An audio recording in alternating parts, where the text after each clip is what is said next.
Welcome. This is Writing Formulas Part 2. What we need to do in this video is infer the charge of Group B elements, where Group B elements are also known as transition metals. Recall previously, nonmetals typically gained electrons, forming negative charges, whereas metals typically lost electrons, forming positive charges.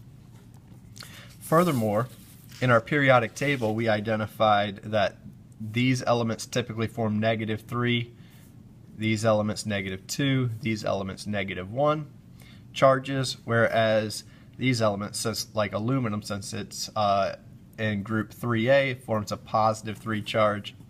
Group 2A metals form a +2 charge, and group 1A metals form a +1 charge.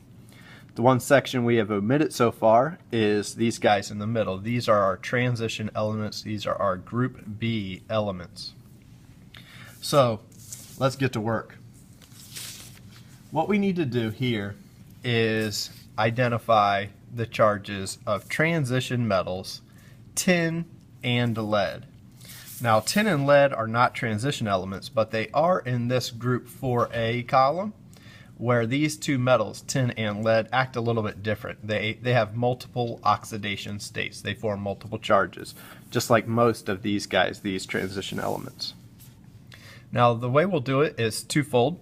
We will use one method by identifying Roman numerals in the name of our compounds, and another trick that we'll use to identify the charges of transition elements, tin and lead, is by using the other element in the compound and inferring the charge on that metal.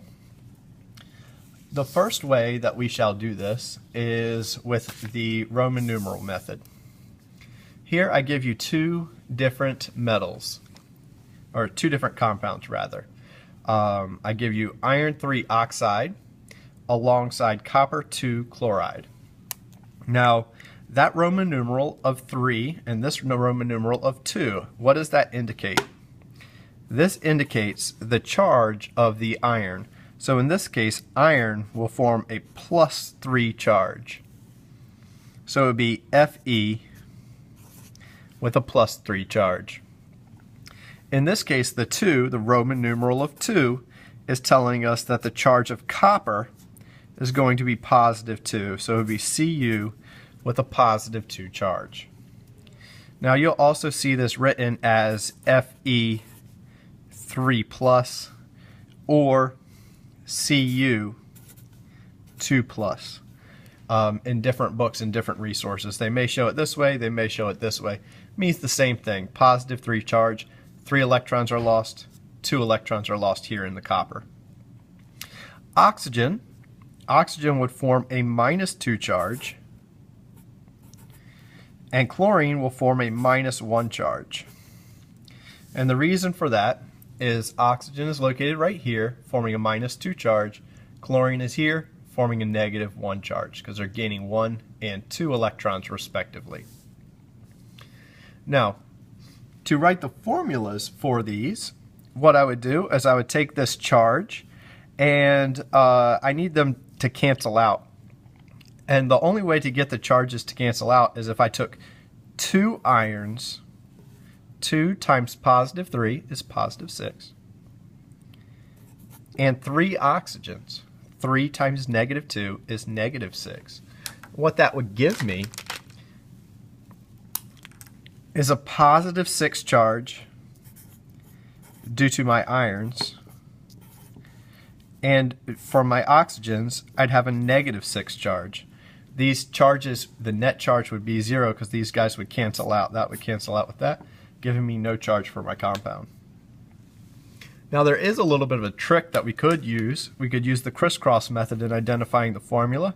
If I took that +3 and brought that charge down, or the absolute value of that charge down, I'd be able to figure out the formula in this method. This is the crisscross method. Let's move on to the copper 2 chloride. You can see we have +2 charge for the copper, -1 charge for the chlorine. The only way to get the charges to cancel is if I took 2 of these for every 1 copper. I don't need to write a subscript of 1. But would the crisscross method work if I brought this down and brought that imaginary 1 down? Absolutely. All right.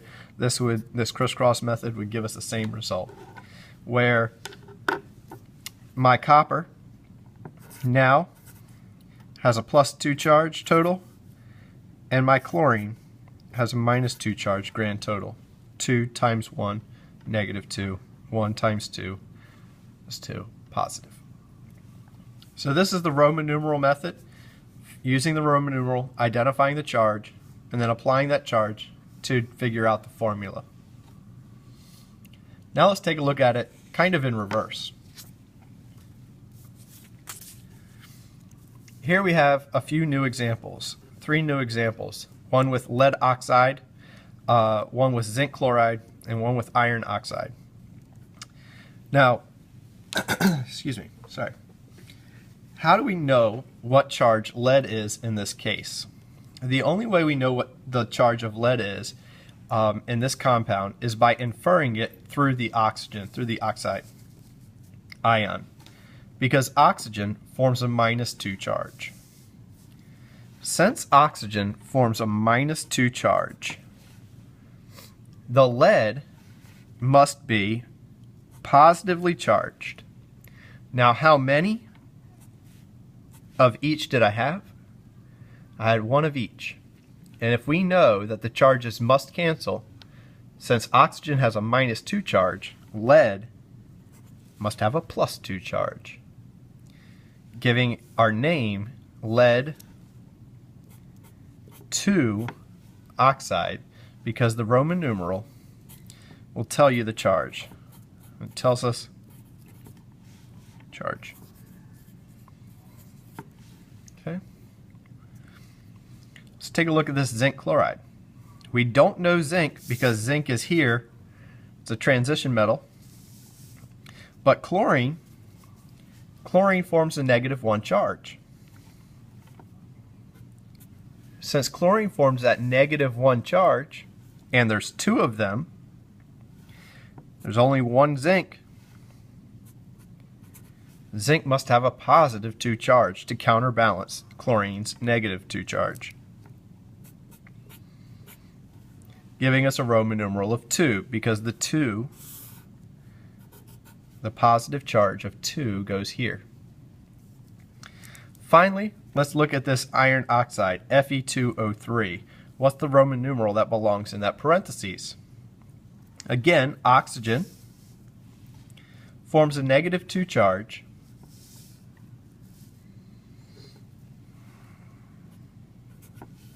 since there's 3 of them, we have a total net charge because of oxygen of -6. That means we need a total charge of iron to be +6. 2 times what gives you +6? 2 times +3 gives you +6. And this, belongs right there. Iron 3 oxide is the compound here. So, what we've done here is we have identified the charges of transition metals, tin, and lead using Roman numerals located in the name, and also using the other element in the compound. Our 2 examples were oxygen and chlorine. We had to work backwards to figure out what that charge was. Now, I hope that this was helpful for you. Writing compounds, formulas, and identifying their names is a challenging piece of chemistry, but hopefully this gets you where you need to go. Thank you and have a great day.